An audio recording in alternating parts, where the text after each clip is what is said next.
La guerre à l'est de la République démocratique du Congo fait couler beaucoup d'encre. Du 13 au 16 juin 2022, la ville frontalière de Bunagana est occupée par les M23 et elle est reprise par les forces armées de la RDC le 16 juin 2022. Mais depuis lors, la RDC ne cesse de faire face à l'agression du M23 et des combats opposent à une vingtaine de kilomètres au nord de Goma, chef-lieu de la province troublée du Nord Kivu dans l'est de la RDC, entre l'armée congolaise aux rebelles du M23. Mais qui sont les M23?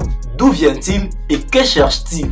D'ailleurs, Kinshasa accuse le Rwanda de soutenir les M23 dans les combats qui opposent l'armée congolaise aux rebelles dans la région de Goma.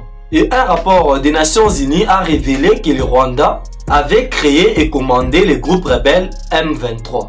Mais pourquoi le Rwanda soutient les M23? Telle est notre problématique et c'est à ces questions qu'on va essayer de répondre dans cette vidéo. Restez jusqu'à la fin pour tout savoir, abonnez-vous, likez la vidéo et surtout maximum de partages si vous êtes congolais et c'est parti.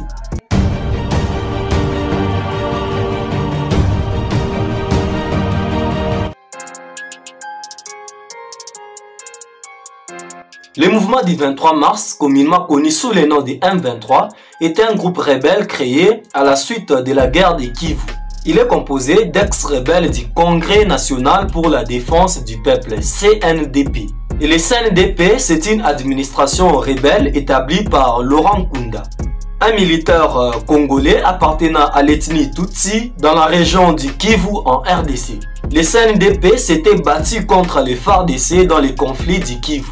Et la zone sous contrôle de Nkunda se trouve au nord du lac Kivu dans le nord Kivu, autour de la ville de Masisi et Rutshuru et continue à s'étendre au fur et à mesure que le CNDP s'avance. Ainsi, le M23 est composé d'ex-rebelles du CNDP réintégrés dans l'armée congolaise à la suite d'un accord de paix signé le 23 mars 2009 avec Kinshasa. Leur nom provient ainsi des accords du 23 mars. Car les membres considèrent que le gouvernement congolais n'a pas respecté les modalités de celui-ci, c'est alors qu'ils se sont révoltés et ont décidé d'agresser la RDC. Mais quel est cet accord ou que contient cet accord signé avec Kinshasa dont les membres du M23 considèrent que le gouvernement congolais n'a pas respecté les modalités? Nous le saurons tout à l'heure. Le gouvernement de la RDC et la rébellion du CNDP ont trouvé un terrain d'attente lundi 23 mars à Goma et cet accord a donc été signé à Goma, chef-lieu du Nord Kivu, une province de l'est du pays particulièrement touchée par la guerre civile. Les médiateurs dans ces conflits, l'ex-président nigérian Olusegun Obasanjo était présent à Goma, ainsi que les représentants de la mission des Nations Unies en RDC, Alan Dos.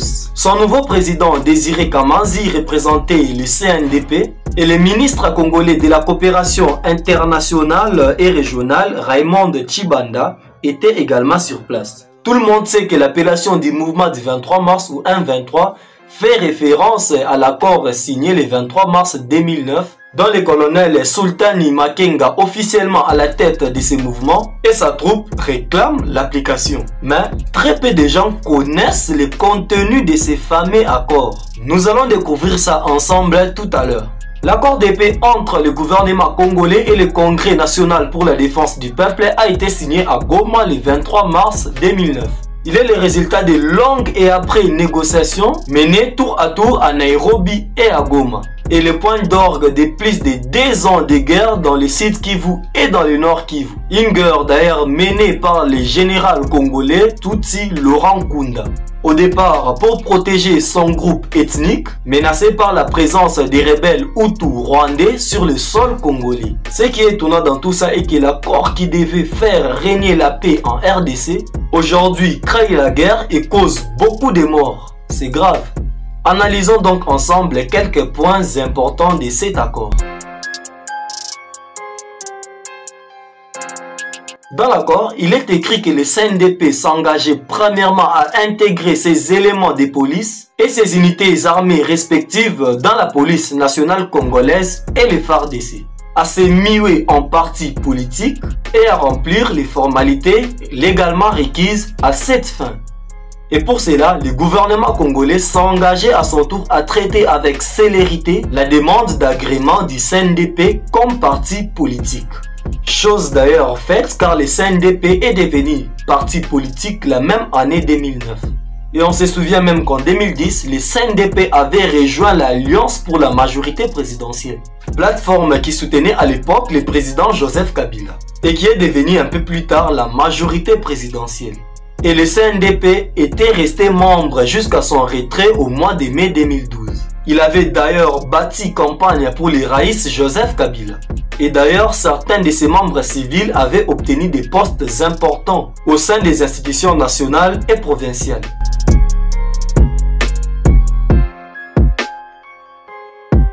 Dans cet accord, il est encore écrit que le CNDP devait fournir au gouvernement congolais la liste de ses prisonniers et qu'ensuite le gouvernement devait les libérer et les reconduire jusqu'à leur lieu d'habitation.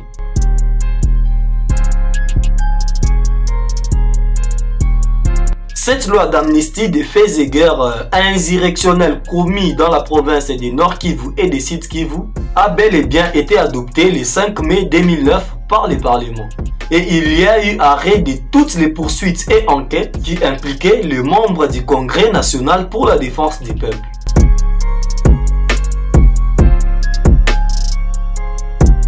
Il était prévu dans l'accord du 23 mars que le gouvernement congolais crée une structure ministérielle responsable à la fois de la sécurité intérieure, des affaires locales et de la réconciliation.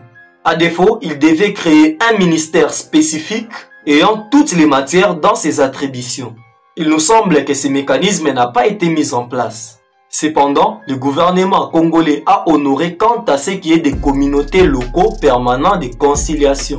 Au Nord Kivu, ces comités dont la raison d'être est de pallier à la carence en matière de prévention et de résolution extrajudiciaire des conflits sont opérationnels depuis plus de 13 ans, même s'il n'est pas aisé d'évaluer leur impact.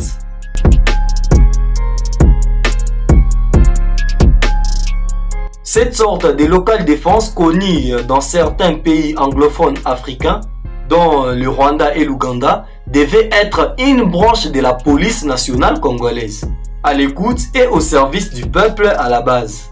Et jusqu'à ce jour, elle n'a pas encore été mise en place. Néanmoins, les éléments de police du CNDP ont été intégrés dans la police nationale congolaise et constitués jusqu'à l'éclatement des hostilités au mois de mars 2012. L'essentiel des forces de police déployées dans l'ancien précaré CNDPien, à savoir les territoires de Masisi et Rutshuru.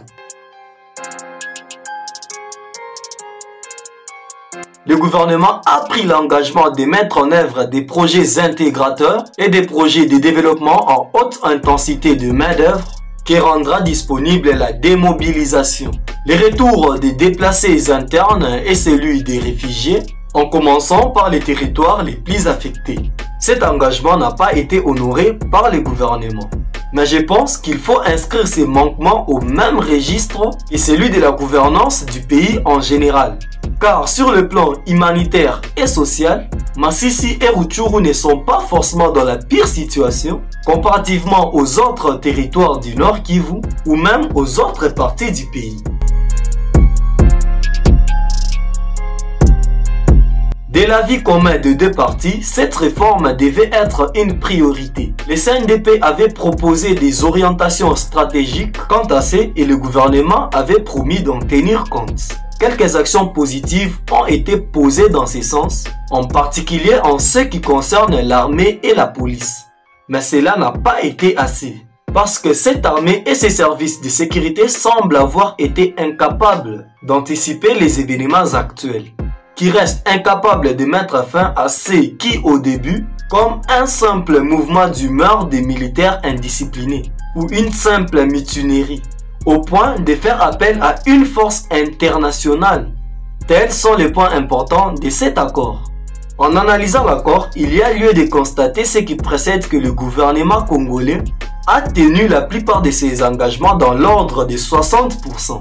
Notamment la reconnaissance du CNDP comme parti politique, la participation de ces derniers dans la vie politique, la reconnaissance des grades de la plupart des militaires issus du CNDP, et leur intégration dans l'armée et la police nationale. Et selon moi, c'est ce qui est à la base de tout ça. La promulgation de la loi d'amnistie et la mise en place des comités locaux permanents de conciliation et tant d'autres.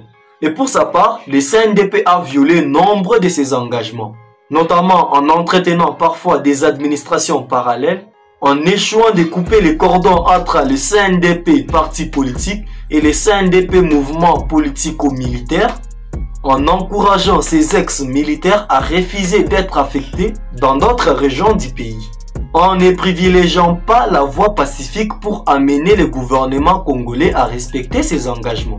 D'ailleurs, à supposer même que cet accord n'a pas été respecté par le gouvernement congolais, l'on peut se poser la question de savoir si Sultani Makenga et son M23 sont les mieux placés pour réclamer l'application de l'accord à la place du CNDP.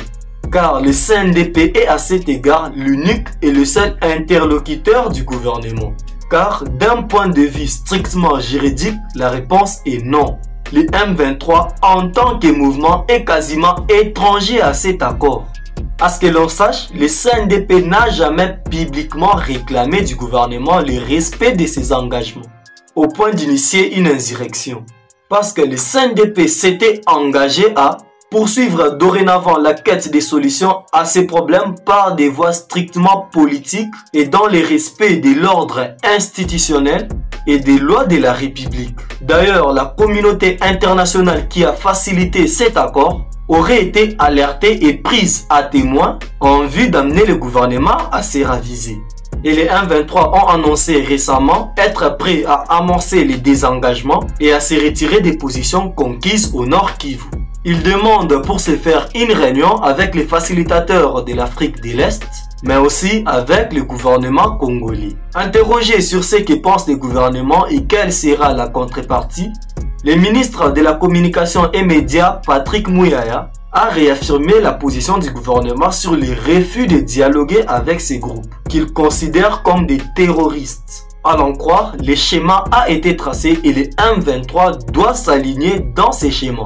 Pour ces membres du gouvernement Sama Lukonde, la RDC est respectueuse de ses engagements pris dans différentes initiatives diplomatiques.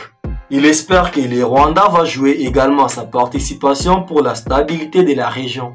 La RDC accuse le Rwanda et son président Paul Kagame de soutenir les M23, chose que Kigali dément. Mais pourquoi le Rwanda et son président Paul Kagame feraient-ils cela? Ça sera le sujet de notre prochaine vidéo. Si vous voulez savoir, activez la cloche de notification pour être informé lorsque je poste une vidéo.